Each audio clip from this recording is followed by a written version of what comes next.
দাদা,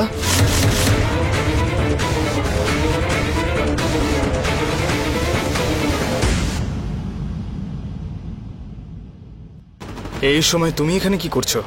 ওই অফিস থেকে লেট করে বেরিয়েছি আমি, তাই ভাবলাম যে সৃষ্টিকে একবার দেখে যাই, ও কেমন আছে একবার জিজ্ঞেস করে নি। কিন্তু ঘুমাচ্ছিল, তাই এমনিতেও আমি চলেই যাচ্ছিলাম।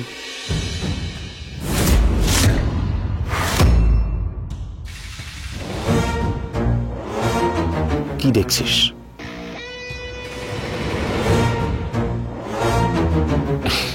এটা? আরে দেখ না অঙ্গদ, এখানে কোনো নার্স টার্স কেউ নেই, কিভাবে আনইজি ভাবে ঘুমাচ্ছে।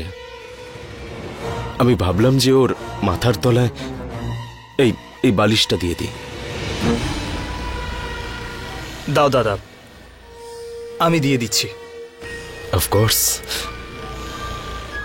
দিয়ে দে মাথার তলায়।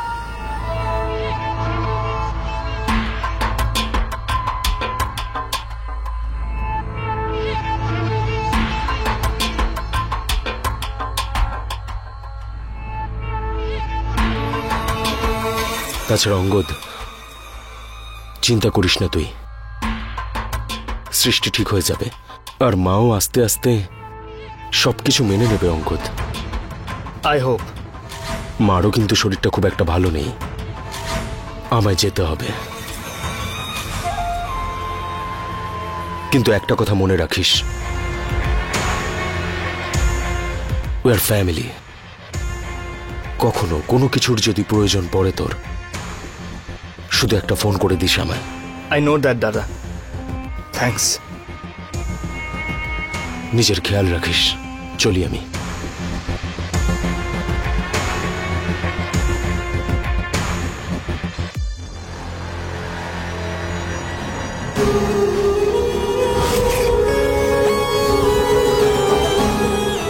প্রতিবার তুমি এভাবে লাকি হবে না সৃষ্টি, খুব তাড়াতাড়ি আমি আমার কাজ শেষ করব।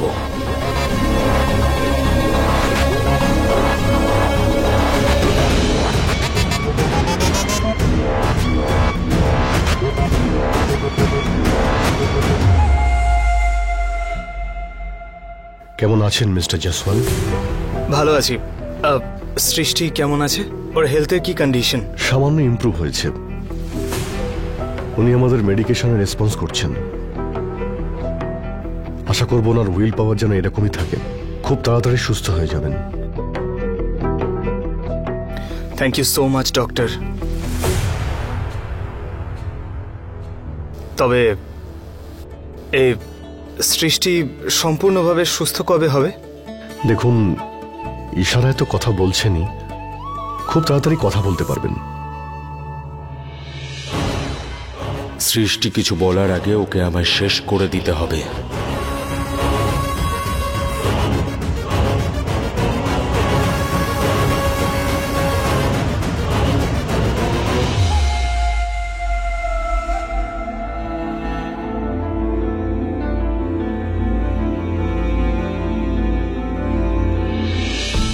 সৃষ্টি,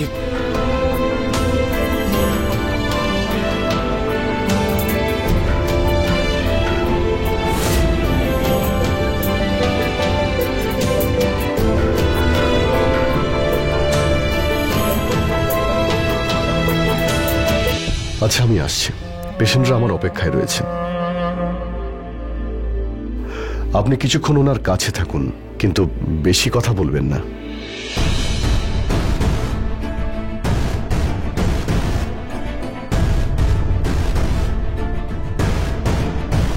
আমি জানি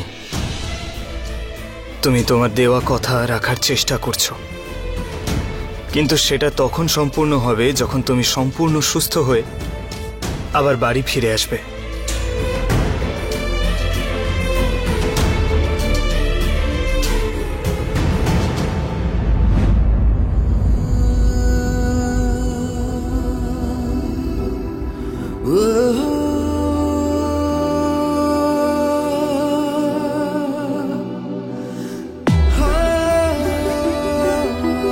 এটা সারপ্রাইজ। এর আগেও তোমাকে দুবার দেওয়ার চেষ্টা করেছি, কিন্তু কোনো না কোনো গন্ডগোল হয়ে গেছে। তাই ভাবছিলাম যে তোমাকে দেব না, তবে তুমি এটা ডিজার্ভ করো, সেই জন্য আজকে নিয়ে এসেছি। দেখতে চাও?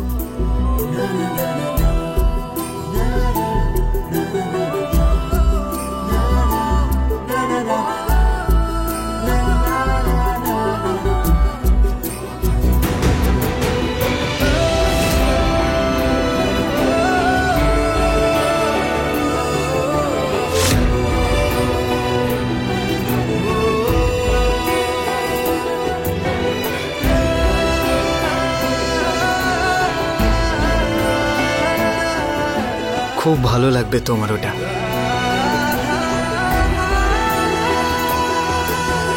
আর এই জিনিসটা আমি আমার এমপ্লয়ের স্যালারি দিয়ে কিনেছি।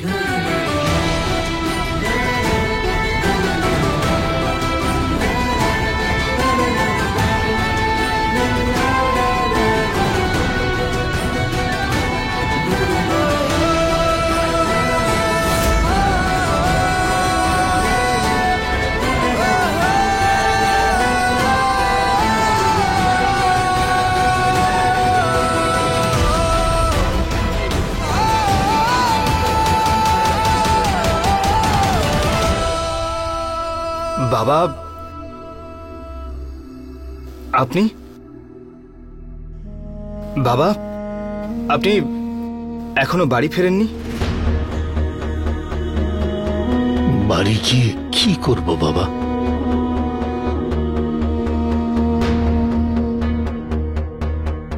সৃষ্টিকে একটু বিশ্রাম করতে দাও,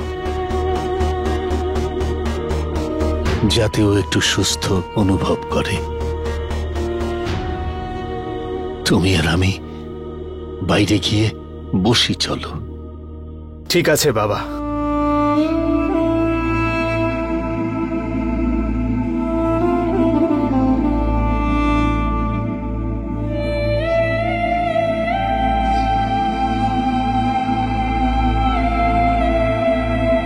রেস্ট নাও তুমি।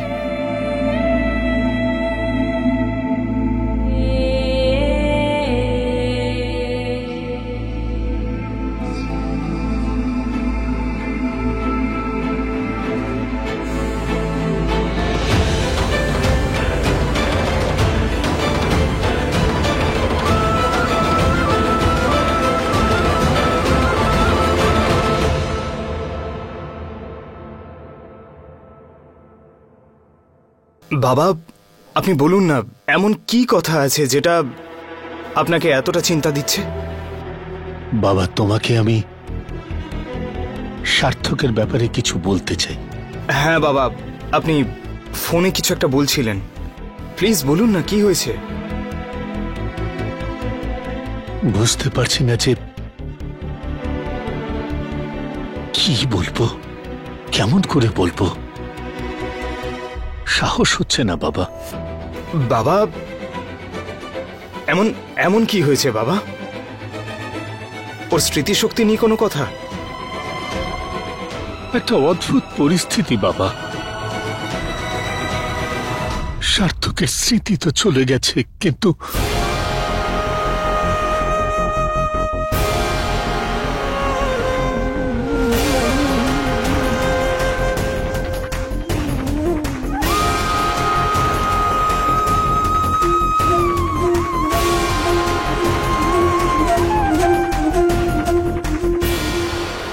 সিস্টার, সৃষ্টি কোন ওয়ার্ডে আছে বলুন না আমাকে, আমি দেখা করবো ওর সঙ্গে। আপনি ওনার সাথে দেখা করতে পারবেন না, ডক্টর বারণ করেছেন। আরে তো বারণ করলে কি হয়েছে, আমি সৃষ্টিকে দেখবো এক্ষুনি, ব্যাস। আমি আর কিছু জানি না, ও আমার স্ত্রী, কি করে আমি দেখা না করে থাকবো ওর সঙ্গে? আমি দেখা করবোই ওর সঙ্গে। জানি না ভগবানের কি ইচ্ছে, সৃষ্টির জীবনটা কিছুতেই ঠিক জায়গায় আসছে না।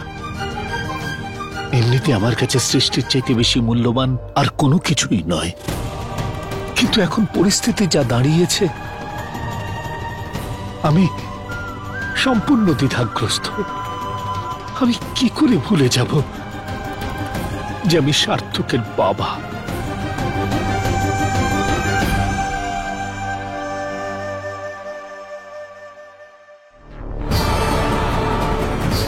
ও কেমন আছে? স্যার শুনুন, আপনি এরকমটা করতে পারেন না, আপনার জন্য ঠিক নয়। তাতে আমার কিছু যায় আসে না। স্যার দাঁড়ান দাঁড়ান স্যার। একটা অদ্ভুত পরিস্থিতিতে জীবন এনে দাঁড় করিয়েছে আমাদের। বুঝতেই পারছি না যে কোন দিকে যাব।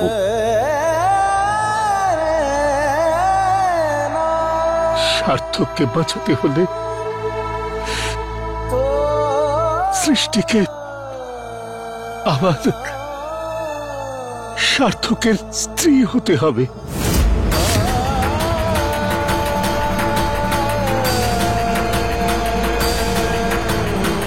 আর যদি সৃষ্টির খুশির ব্যাপারে চিন্তা করি, তাহলে সার্থককে একেবারে চিরদিনের জন্য হারিয়ে ফেলতে হবে।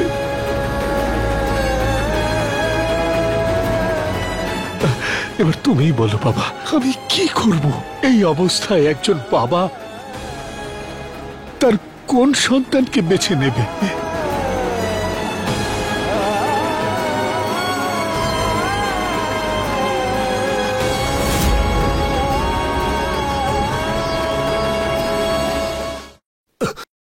সৃষ্টি,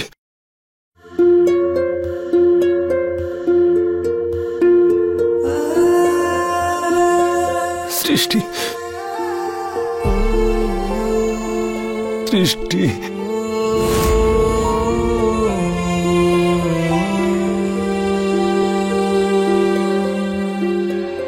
সৃষ্টি, কেমন আছো তুমি? ঈশ্বরের অশেষ কৃপা যে তুমি একদম ঠিক আছো। সৃষ্টি,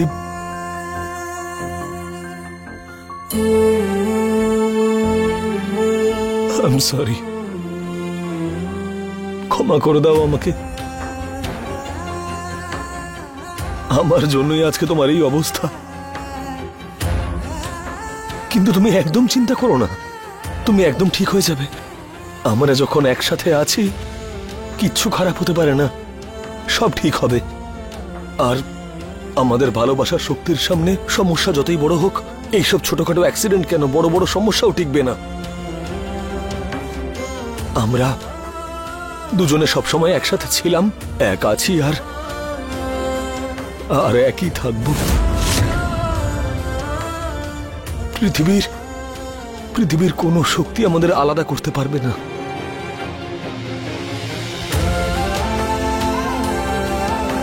তুমি জানো সৃষ্টি, এই ভগবানও খুব মজা পান আমার পরীক্ষা নিতে, জানো। আগে আমাদের বিয়ের মধ্যে এত সমস্যা হলো, আর তারপরে আমাদের অ্যাক্সিডেন্ট। কিন্তু আমার নামও সার্থক, আর আমার সৃষ্টির থেকে উনি যতই চেষ্টা করুন না কেন, আলাদা কোনোদিন করতে পারবেন না। আমাকে যতই পরীক্ষা দিতে হোক না কেন, আমাকে যাই করতে হোক, মরে গিয়েও আমি তোমার সঙ্গ ছাড়বো না। আমরা সবসময় একসাথে থাকবো, একসাথে।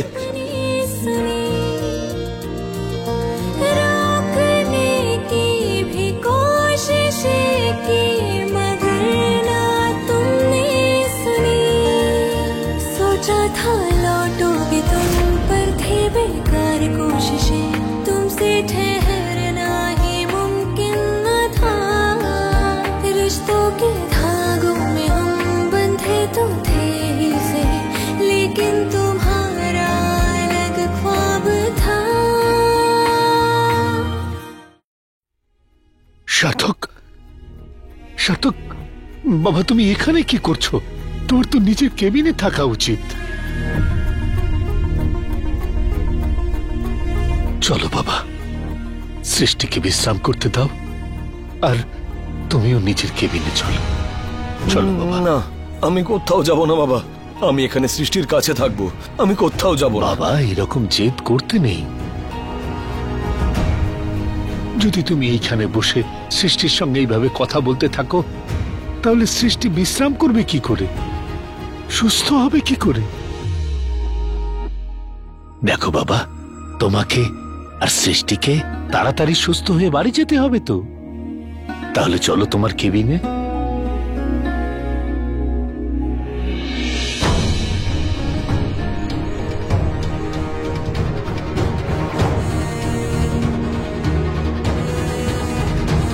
তুমি নিজের খেয়াল রেখো, আমি এখানেই আছি।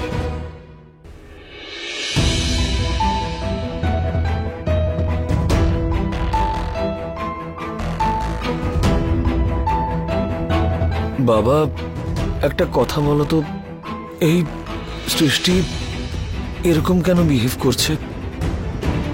আমি ওর সঙ্গে এত কথা বললাম, আরও উত্তর দিল না। আমার হাতটাও ছাড়িয়ে নেওয়ার চেষ্টা করছিল। বাবা, সবকিছু ঠিক আছে তো? না মানে কিছু কিছু হয়েছে নাকি? বাবা, সৃষ্টি এখনো সম্পূর্ণ সুস্থ হয়নি তো, সেই জন্য বিশ্রাম করলে সুস্থ হয়ে উঠবে, তাই না? তুমিও গিয়ে বিশ্রাম করো।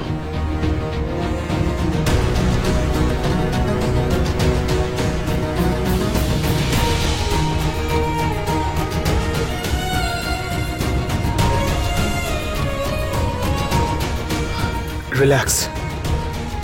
সার্থকের বিষয়ে পরে কথা বলবো, এখন তুমি রেস্ট নাও।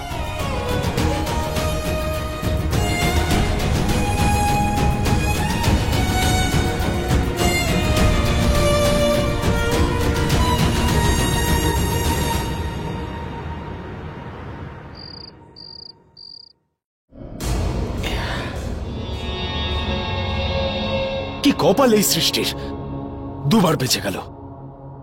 ইচ্ছে তো করছে আমি নিজের হাতে ওকে এক্ষুনি গিয়ে মেরে ফেলি। রিল্যাক্স গৌতম, এত টেনশন কেন করছো? এত চিন্তা করবো না মানে? তুমি কি মজা করছো আমার সাথে নভেলি? ও যদি আমার ব্যাপারে একবার বলতে শুরু করে দেয় তাহলে রিল্যাক্স করব। কথা তো এখনো বলছে, হয়তো ইশারায়। যদি ওর কিছু মনে থাকতো ও চুপ করে থরি না থাকতো, এতক্ষণে ও নিশ্চয়ই সব বলে দিত। আমার তো মনে হয় যে ও কিচ্ছু জানে না, নয়তো না ও চুপ থাকতো আর না অঙ্গত।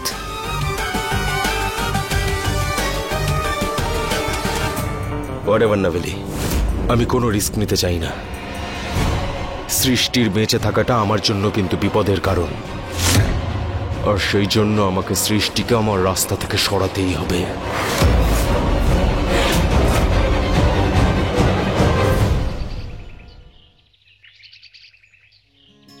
কত কিছু ভেবেছিলাম আমি রাখির জন্য, কিন্তু সব কিছু বেকার হয়ে গেল। ভেবেছিলাম তোর কাছে অনেক উপহার চাইবো, তুই শুধু ভালো হয়ে যা, সেটাই আমার রাখির সবচেয়ে বড় উপহার হবে। দিদি, বিয়ের পরে না এটা আমার প্রথম রাখি। তুমি জানো আমি ভীষণ খুশি, তাই তুমি যাই চাইবে আমি তোমাকে সেটাই দেব।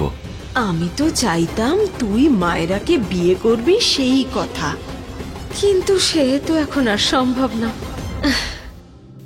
আমার কিচ্ছু চাই না রে, তুই শুধু আমাকে এই কথা দে যে তুই আমাকে আর যশকে কোনো দিনও ভুলে যাবি না। আরে এগুলো তুমি কেমন কথা বলছো বলো তো? তোমাকে আর ইয়াশকে আমি কখনো ভুলে যেতে পারি বলো তো? হ্যাঁ, ভুলবি না তো? না। এই নে,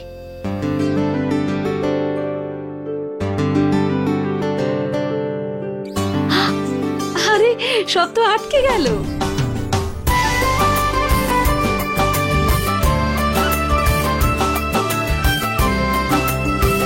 হাতটা বাড়া দেখি।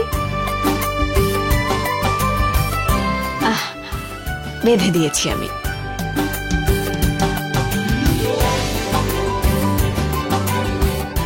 তোর এখান থেকে ছুটি হয়ে যাবে, আমরা বাড়ি যাব, তুই ঠিক হয়ে যাবি, ব্যাস। তারপর তোর কাছ থেকে অনেক উপহার চাই কিন্তু আমার। হ্যাঁ, উপহার তো তোমাকে আমি অবশ্যই দেব দিদি, কিন্তু এখান থেকে আমি তখনই যাব যখন সৃষ্টি ঠিক হয়ে যাবে।